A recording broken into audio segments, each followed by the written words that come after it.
Добро пожаловать на мой канал Дом и сад. Меня зовут Александра.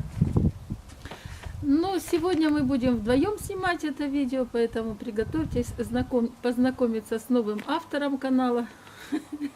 Его зовут Тень, Shadow, или так мы в простонародье называем его Shadow, так как бы более для нас привычно. Ну, а речь пойдет о том, как заработать меньше проблем, работая с оптовиками, которые поставляют растения, у которых мы покупаем растения.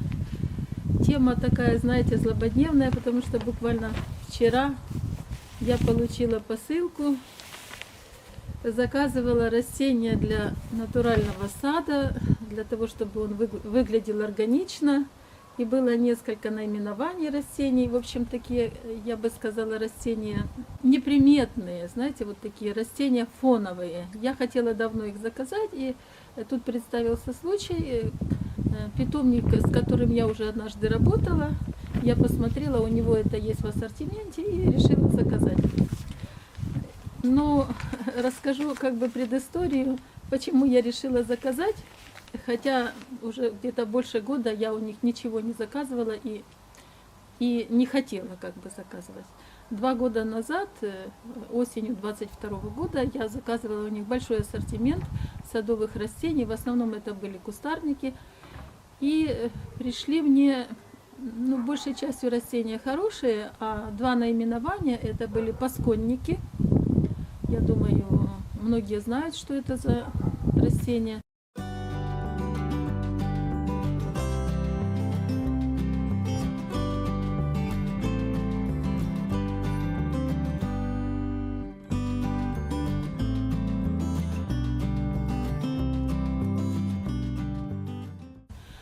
Я заказала 2 вида пасконников, и оба вида пришли практически мертвые, сухие растения. И я перезвонила, сказала, что вот у меня такая вот проблема. На что получила ответ, что вы не беспокойтесь, эти пасконники, они вот всегда так себя ведут. Это уже поздняя осень, а это было где-то середина октября. Поэтому осенью они замирают, а весной вы посадите, и они оживут, и все будет хорошо. И я повелась как бы на эту сказку, посадила их, назначила, подписала и как сознательный садовод ждала весны. Весна пришла, но пасконники так и пасконники не ожили, нет, все таки осталось как и было. В общем, получилось так, что я и растения оплатила эти растения, и в итоге получила сухой гербарий. Ну, я, конечно же, весной перезвонила им, рассказала о ситуации, на что они мне ответили, что, ну, мы не знаем, с кем вы разговаривали, мы не знаем, кому вы звонили, это уже ваши проблемы, мы к этому не имеем никакого отношения. Прошел год, я этим переболела, и вот этой осенью, как бы забыв о своих злоключениях, решила снова обратиться к их ассортименту, потому что мне нужны были эти растения для такого натурального органического сада. Я заказала несколько наименований. Это были котовники разной высоты.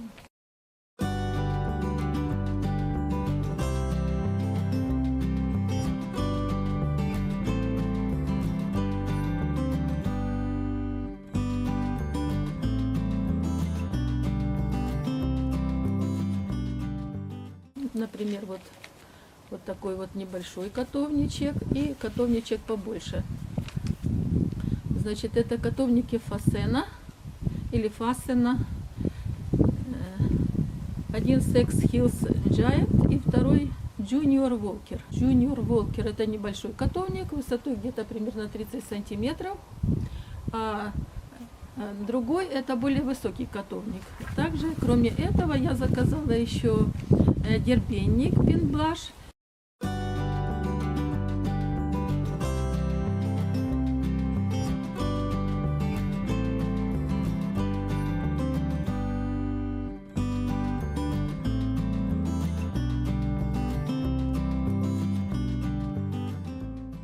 И вероникаструмы, 2 вида. Это такие вот растения, которые придают фон саду, розового такого красивого оттенка.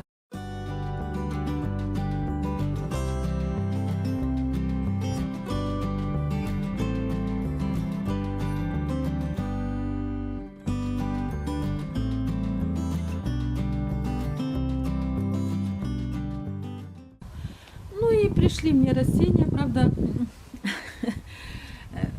я думаю, уже, знаете, они отработали такую политику, что заказчик должен сделать небольшую предоплату. Сразу мне перезвонили после того, как я заказала онлайн на их сайте, и предложили мне сделать небольшую предоплату в качестве гарантии. На что я ответила, что ну, у вас же там есть такой вид платежа, как наложенный платеж. Когда я получу, я тогда и оплачу. Вот так и получилось. Они мне отправили, посылка пришла очень быстро. Я получила в отделении новой почты, пришла домой рассмотреть, и оказалось, что два растения, вот, сейчас я вам их продемонстрирую. Значит, вот этот вот горшок и вот этот. Эти два растения пришли практически совершенно сухие. Значит, в этом горшке это Вероникаструм Виргинский Adoration. Вот так он выглядит. То есть просто палочка, абсолютно сухая. Ну, за эту палочку, значит, они попросили 110 гривней. Если перевести в доллары, так, чтобы было понятно тем, кто смотрит не из Украины, то это примерно 3 доллара. Вот это вот 3 доллара сухая палочка. И еще это, сейчас я здесь посмотрю, это дербенник Pink Blush. Должен был быть, или был, не знаю. Дербенник Pink Blush, значит, его стоимость 85 гривней. Вот такой вот сухой, абсолютно сухой маленький кустик, который мне решили предложить за 85 гривен, за 2 доллара. Ну, вот это вот стоит, этот сухостой в 2 горшках, размером P9, 0,7 литра, стоит 5 долларов. Я за них заплатила 5 долларов. Ну, это как бы вопрос отдельный, сколько я заплатила и что я заказала и что я получила. Я хотела бы поговорить о том, как работают такие фирмы, когда они имеют дело со своими покупателями. То есть здесь явно прослеживается политика, знаете, наплевательского отношения к покупателю. Объясню, почему я так думаю. Потому что, смотрите, я получила по факту, значит, 7 растений. Все они, эти растения, 5 из них хороши, вот они зелененькие. Видно, одно, конечно, немножко тут поедено грибом, но это не столь важно. Главное, что оно в зеленом виде, оно, вот видите, все живое. И тут же вам, я не побоюсь этого слова, впихивают, буквально впихивают вот такие вот сухостои, в надежде на то, что, ну, вы же не будете возиться с этими растениями, правильно? Вы их оплатите, ну, как-то там погорюете и выбросите. Ну, а они спишут там, что они все продали. Галочку себе поставят. Мы продали, у нас все хорошо. Как говорил кот Матроскин, по накладной корова рыжая одна, значит и отдавать будем корову рыжую одну. Вот они мне такую корову рыжую как бы прислали, а теперь я им эту корову рыжую верну назад. Потому что я считаю, что не мы для них, а они для нас. Мы платим деньги, и мы имеем право получать хороший качественный товар. Пусть это даже будут вот такие небольшие там, вероникаструмы, или дербенники, или котовники. Дело не в том, как называется это растение, сколько оно стоит. Оно должно быть живым, выращенным, так, чтобы покупатель, когда он за него заплатит деньги, мог его посадить в своем саду и получить то растение, которое он действительно заказывал, а не палочку из гербария, которая стоит там, извините, ни много ни мало, 3 доллара, да? Или 2 доллара, 5 долларов. И таких, как я, покупателей, я думаю, у них там великое множество. Потому что специально так формируется заказ при отгрузке, что большая часть растений живая, а вот еще какая-то часть это просто сухостой. Ну, к чему я все это веду? Значит, я сразу же, как только обнаружила какие-то растения, я перезвонила к ним, но перед этим получила звонок очень интересный. Сначала, вернее так, я к ним позвонила, сказала, что у меня есть претензии, что я буду отправлять эти растения обратно. Мне предложили их сфотографировать, послать фотографии либо на Viber, либо на почту. И буквально через несколько минут мне звонит еще один менеджер из этой же фирмы. Говорит, вы знаете, долго почему-то лежат растения у вас на почте, вы их не получаете. Я говорю, как это я не получаю? Я их получила, я за них заплатила. Более того, этот фидбэк, который сейчас вот я вам послала, да, он уже касается того, что растения ко мне пришли некачественные. То есть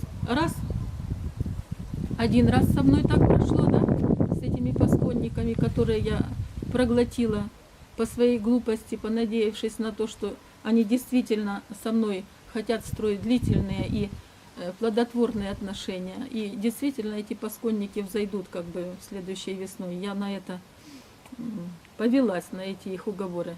То они подумали, что теперь со мной всегда так можно поступать. И вот прислали мне следующий такой товарчик, да, который уже сразу же было видно, что он никуда не годится. Его надо было списать, выбросить, где-то там, не знаю, утилизировать, что они там с ним сделают. Но они решили еще и денег на нем заработать, решили послать, понимаете, в надежде на то, что покупатель это оплатит. Ну и теперь вот дело затянулось. Как только они увидели, что я дело не оставила так, получили фотографии, начали со мной переговариваться.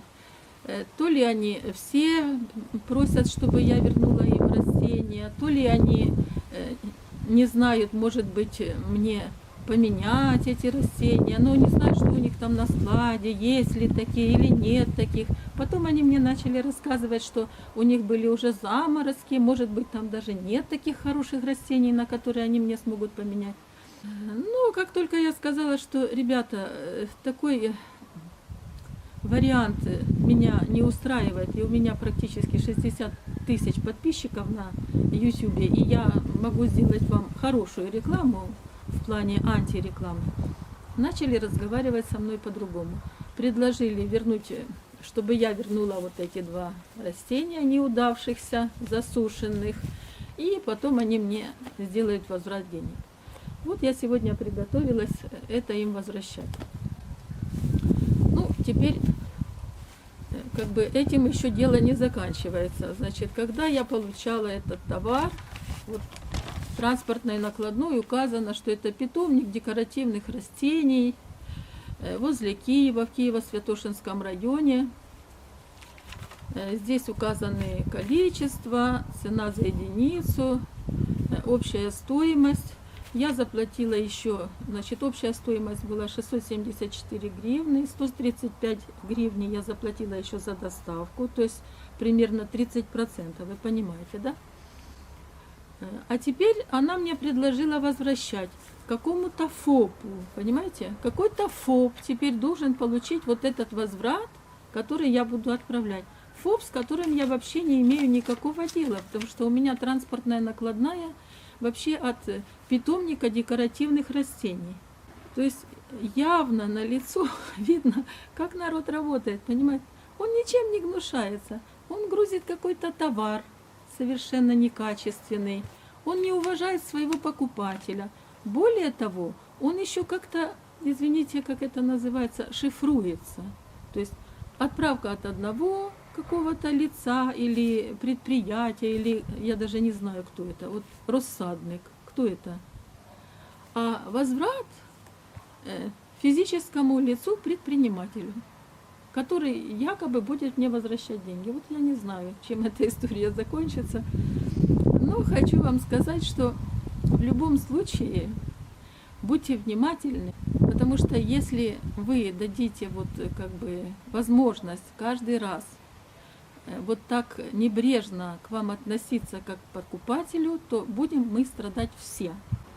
Каждого из нас будут делать вот таким козлом отпущения, знаете, грузить неизвестно что, брать деньги неизвестно за что, а потом потом говорить, ну подождите весну, они вырастут, порадуют вас. Чем тут можно порадовать? Вот этими палочками по $5. Ну вот такое вот видео получилось сегодня. Я думаю, что каждый из вас делает свои выводы. А я рада была с вами поделиться, пусть такой маленькой как бы проблемой, но проблемой, на которой можно научиться. Научиться работать со своими поставщиками, научиться работать с теми, кто занимается реализацией растений. Отстаивайте свои права. Не ведитесь на их уговоры, на то, что может быть когда-нибудь оно вырастет. Не платите деньги вперед, осматривайте товар, который получили.